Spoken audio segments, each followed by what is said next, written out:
আমাদের আজহারি দেশে ফিরে এসেছে, আমির আমদা মুক্ত হয়েছে, কিন্তু আমরা আমাদের কোরআনের পাখিকে আর ফিরে পাইলাম না। কোরআনের পাখির প্রতিটা ফোঁটা রক্তের প্রতিশোধ আমরা নিতে চাই আল্লাহর কোরআনকে পার্লামেন্টে পাঠানোর মাধ্যমে। ঠিক না বেঠিক বলেন প্রিয় ভাইরা? ঠিক না বেঠিক বলেন প্রিয় ভাইরা?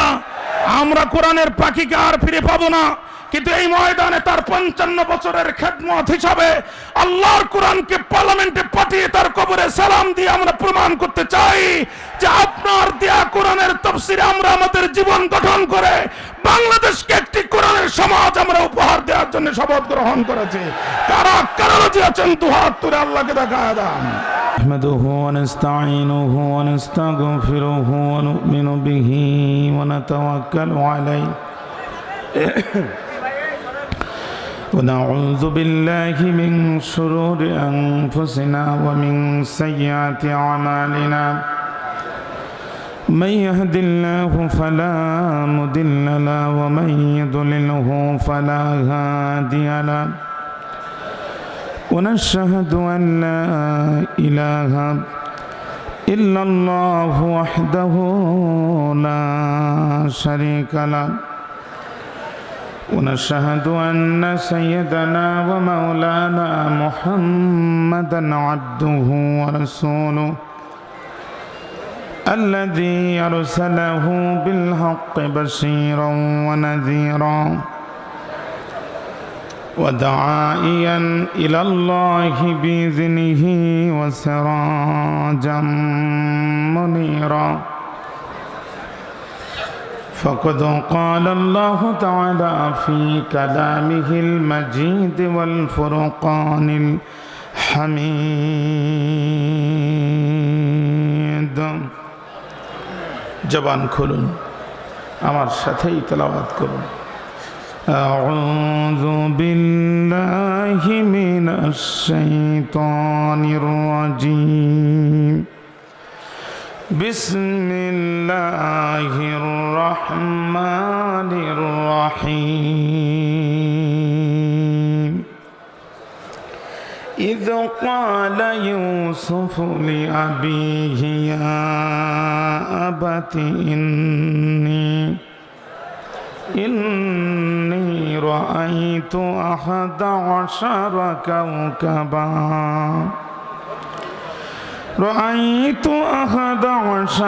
كوكبا والشمس والقمر رأيتهم لي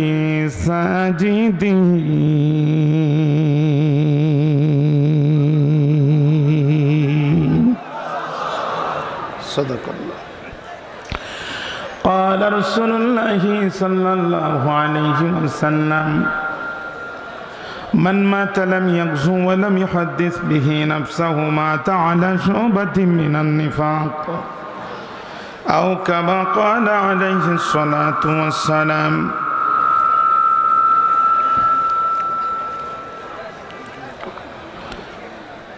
কুজা ফেরাউন কুজা নমরুদ কুজা কারুন শুধু হামান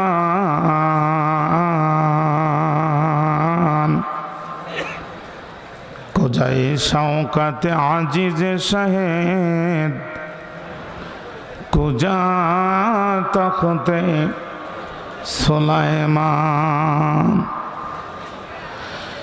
এখন জাহাজ গাড়ি হাওয়ায় চলে, এটা কলেরই বিধান।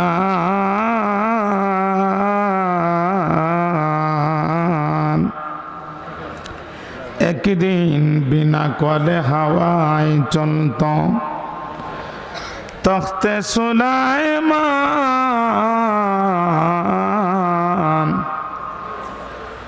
মোরা সেই মুসলমান লা ইলাহা, একটু জোরে মহব্বতে লা ইলাহা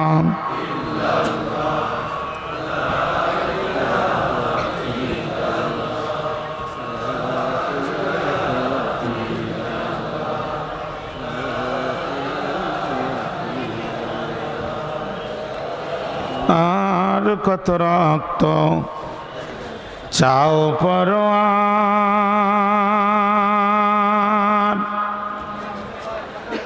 দেখব কবে ওই নীল আকাশে উড়বে পতাকা কালিমার লা ইলাহা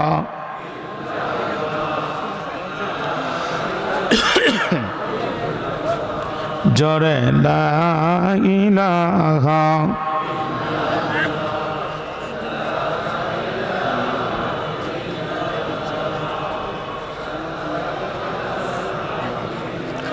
বলল তারে কাফির নেতা চলবে না আর কোরআনের কথা বন্ধ যদি কর তুমি গাড়ি দেব আর দেব যে নারী বানাই দেব তোমায় আর বনেতা লা ইলাহা জোরে লা ইলাহা ভাইরা একটু জবান খুলে দেন মেহরবানি করে লা ইলাহা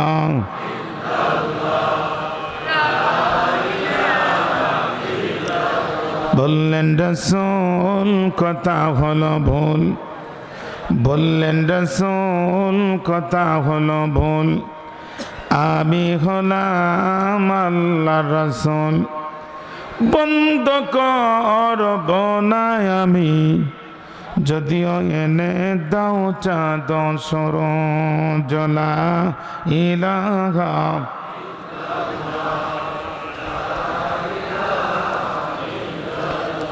জোরে লা ইলাহা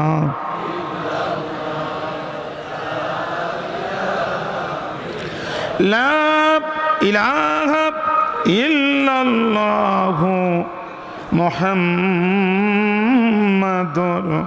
রাসূলুল্লাহ সাল্লাল্লাহু আলাইহি ওয়াসাল্লাম।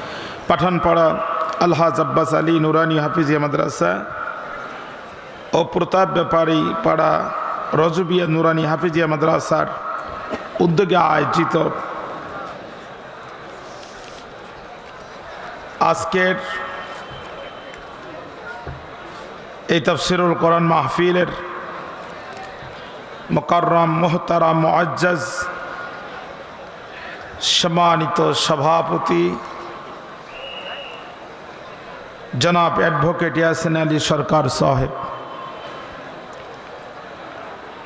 বাংলাদেশ জামাত ইসলামী কুড়িগ্রাম জেলা শাখার সম্মানিত শুরা কর্ম পরিষদ সদস্য, বাংলাদেশ শ্রমিক কল্যাণ ফেডারেশন কুড়িগ্রাম জেলা শাখার সম্মানিত সভাপতি, আতাল আল্লাহু উমরাহু ওয়া বারাকাল্লাহু ফি হায়াতিহি ওয়া ক্বাব্বালাল্লাহু সাইরা আমালিহি। আমরা চিৎকার করে বলছি আল্লাহুম্মা আমিন। মাহফিলের সম্মানিত প্রধান অতিথি,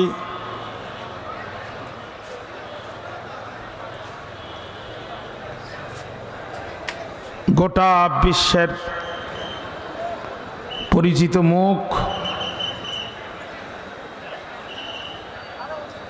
দক্ষিণ পূর্ব এশিয়ার অন্যতম শ্রেষ্ঠ মুফাসসিরে কোরআন, মজলুম আলেমে দ্বীন, বাংলাদেশের মানুষের আকাঙ্ক্ষার প্রতীক, বাংলাদেশের মানুষের গর্ব, বাংলাদেশের অহংকার, বিশ্ব মুসলিম উম্মার নন্দিত সন্তান শহীদ আল্লামা দেলোয়ার হোসেন সাইদি রহমতুল্লাহ আলাইহির সুযোগ্য সাহেবজাদা আলহাজ মাওলানা শামীম সাইদি সাহেব, আল্লাহ তাআলা তাকে দয়া করে কোরআনের পক্ষে পার্লামেন্টে কবুল করুক। আজকের মাহফিলের অসংখ্য বরেণ্য সম্মানিত বিশেষ অতিথিবৃন্দ, বিশেষ করে মাওলানা আব্দুল মতিন ফারুকী সাহেব,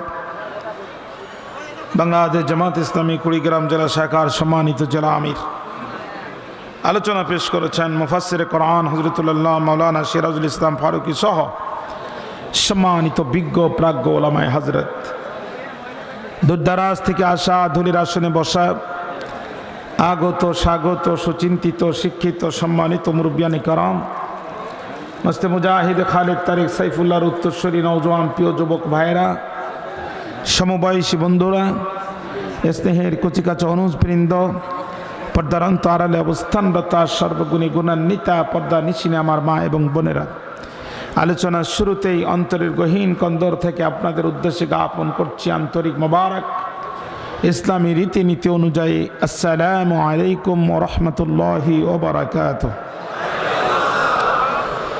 হৃদয়ের সবটুকু ভাব, আবেগ, প্রেম এবং ভালোবাসা কণ্ঠের আগে উদিত করে আবেগ আর অনুপ্রাণিত কণ্ঠে অবনত মস্তকে প্রশান্ত চিত্তে কালিমাত শুকর আদায়ের লক্ষ্যে হৃদয়ে গর্ষিত সবটুকুন শক্তি, শরীরে সঞ্চিত সবটুকু শক্তি, হৃদয়ে গর্ষিত সবটুকুন ভক্তি কণ্ঠের আগে উদিত করে নবসাদুল্যের মতো, নৌজওয়ানের মতো চিৎকার করে সকলে মিলে একবার বলছি আলহামদুলিল্লাহ। যে আওয়াজ দিয়েছেন এতগুলো মানুষ, এটা হচ্ছে 5 আগস্টের আগের আওয়াজ। 5 আগস্টের পরে এই আওয়াজ না। এই পরিবেশ জেলা জামাতের একজন গুরুত্বপূর্ণ নেতা, মাহফিলের সভাপতি আর জেলা জামাতের আমির ওপেনে বক্তৃতা করতেছে খোলা মাঠে। এই পরিবেশ তো 2 মাস আগে আমাদের কল্পনাতেও ছিল না। তাহলে আপনাদের শুকরিয়ার আওয়াজ কি মানানসই হয়েছে না বেমানান হয়েছে? যে জগদ্দল পাথর আমাদের মাথার উপরে চেপে বসেছিল, একটি নিশ্চিত পরাধীনতার শিকল থেকে আল্লাহ আমাদেরকে মুক্ত করেছেন। একটি জগদ্দল পাথরের হাত থেকে আল্লাহ আমাদেরকে মুক্ত করেছেন। বিদেশি একটি রাজ্যের গোলামীর হাত থেকে আল্লাহ আমাদেরকে রক্ষা করেছেন।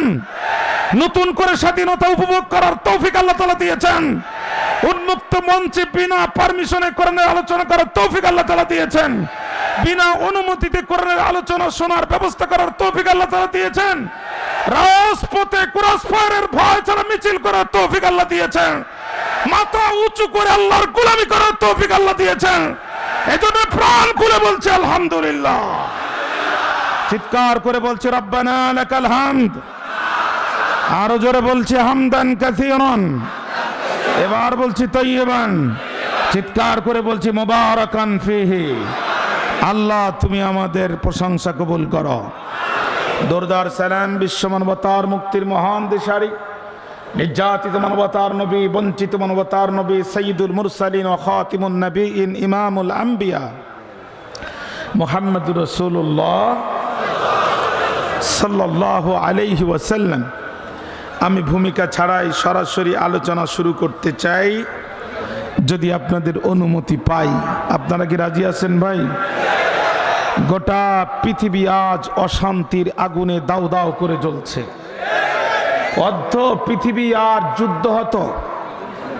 ইরাক, আফগানিস্তান, কাশ্মীর, ফিলিস্তিন, সুদান, সোমালিয়া, পৃথিবীর যে প্রান্তে তাকাবেন শুধু যুদ্ধ আর মানুষের লাশ।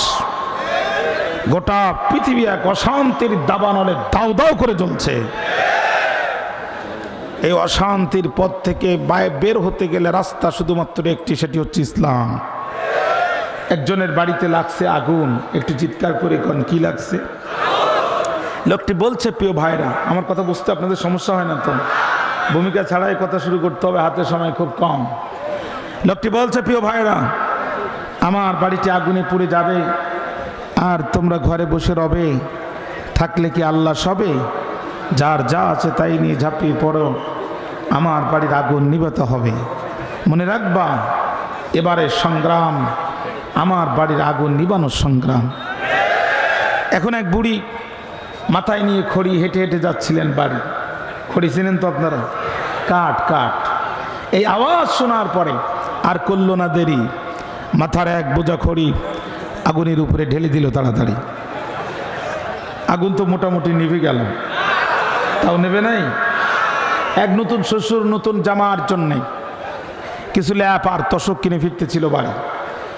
চিন্তা করলো, বুড়ি যদি তার খড়ি দিতে পারে, আমার ল্যাপ তোশক দিতে সমস্যা কোথায়? প্রয়োজনে জামাইকে আবার পরে বানায় দেয়া যাবে, আগে আমার মুসলিম ভাইয়ের বাড়ির আগুন নিভাতে হবে। এই চিন্তা করে সেই খড়ির উপরে ল্যাপ তোশক সব ঢেলে দিল। আগুন মোটামুটি 80% নিভে গেল। তাও নেবে নাই। এক মুদি দোকানদার রাজারহাট থেকে 5 কন্টেনার কেরোসিন কিনে ফিরতেছিল বাড়ি। চিন্তা করলো বুড়ি তার খড়ি দিল, শ্বশুর তার ল্যাপটপ দিল, বুড়ি তার খড়ি দিল, শ্বশুর তার ল্যাপটপ দিল, আমার এই কেরোসিন দিতে অসুবিধা কোথায়? ব্যবসা বাণিজ্য জীবনে বহু করেছি, বেঁচে থাকলে আরো করা যাবে। আমার মুসলিম ভাইয়ের বাড়ির আগুন নিভাতে হবে, এই নিয়ত করে 5 কন্টেনার কেরোসিন সেই শুকনা কাঠ আর ল্যাপটপের উপরে ঢেলে দিল বিসমিল্লাহ বলে, আগুন চিরজীবনের জন্য নিভে গেল। তাও নেবে নাই? আগুনের পরে খড়ি দিলে, আগুনের পরে ল্যাপটপ দিলে, আগুনের পরে কেরোসিন দিলে যেমন আগুন নিবে না, বরং আগুনের লেলিহান শিখা ওই বাড়িটিকে আরো দ্রুত জ্বালিয়ে পুড়িয়ে ছারখার করে দেয়। অনুরূপভাবে আল্লাহ তৈরি করা মানুষ কার্ল মার্কস, লেনিন, হেগেন, আব্রাহাম লিঙ্কন, দিল্লি আর আমেরিকার আইন দিয়ে পৃথিবীর অশান্তির আগুন নিবানো যাবে না, বরং যতই নিবানোর চেষ্টা করা হবে দ্রুত গোটা পৃথিবীকে জ্বালিয়ে পুড়িয়ে ছারখার করে দেবে। আমাদের আঞ্চলিক ভাষায় একটা কথা আছে, বুদ্ধি যদি নিতে চাও 3 মাথা আলা মুরব্বির কাছে যাও। 3 মাথা আলা মুরব্বি চিনেন তো আপনারা? পূজা হয়ে বসতে বসতে 2 হাঁটুর মালা 2 মাথা, আর আগে ছিল 1 মাথা, সর্বমোট জোরে বলেন সর্বমোট 3 মাথা। যে বলছে চাচা আপন প্রাণ বাঁচা, আমাদের বুদ্ধি কাঁচা, চাচা আগুন নিবানোর জন্য খড়ি দিলাম, লেপটপ দিলাম, কেরোসিন দিলাম, আগুন নিভে না বরং আগুন বাড়ে।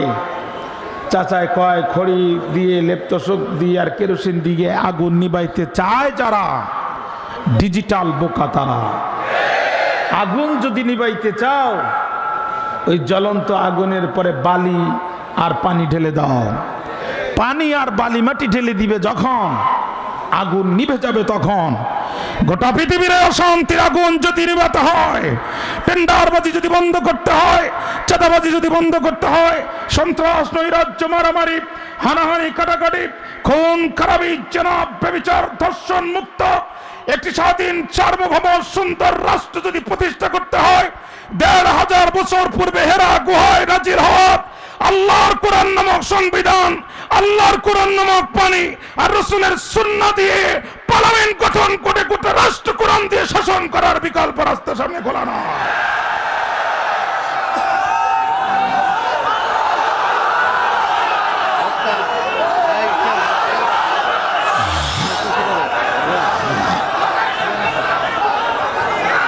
কোনো কথা নাই, কোনো ভূমিকা নাই, কথা একটাই। কমিউনিজম দেখেছি, সেকুলারিজম দেখেছি, ন্যাশনালিজম দেখেছি, আমরা একটাবার আল্লাহর কোরআন দিয়ে খলিফা ওমর আর আবু বকরের শাসন দেখতে চাই। সব কথার মূল কথা হলো, সব কথার এক কথা হলো, জাতির এই শুভ সন্ধিক্ষণে আলেমদের এক হতে হবে। যারা ঐক্যের বিরুদ্ধে বক্তব্য দেবে এরা জাতীয়ভাবে মুনাফিকের পরিচয় ধারণ করবে। গ্রামে গঞ্জে মাঠে ময়দানে ঐক্য বিনষ্টকারী বক্তব্য যারা দিবে এদেরকে আপনারা মঞ্চ থেকে নামায় দিবেন। প্রয়োজনে বাংলাদেশের মুসলিম তৌহিদি জনতা এক হয়ে আলেমদেরকে এক ঘরের ভিতরে ঢুকায় তালা মারতে বাধ্য হবে। আগে আপনারা এক হবেন, তারপরে ময়দানে আসবেন। আমরা টেন্ডারবাজির শিকার হতে চাই না, দ্রব্যমূল্যে উদ্যোগতির সিন্ডিকেটের শিকার হতে চাই না, আমার বোনের ইজ্জত বাংলার জমিনে আমরা হারাতে চাই না। আমরা রাজনীতির যতকালে পৃষ্ঠ হয়ে মুক্ত আর উত্তরবঙ্গের আবু সাইদের মতো মেধাবীদেরকে আর হারাতে চাই না। আমরা খলিফা ওমরের সেই শাসন বাংলার মস্তদে দেখতে চাই, হযরত আবু বকরের শাসন বাংলার মস্তদে দেখতে চাই।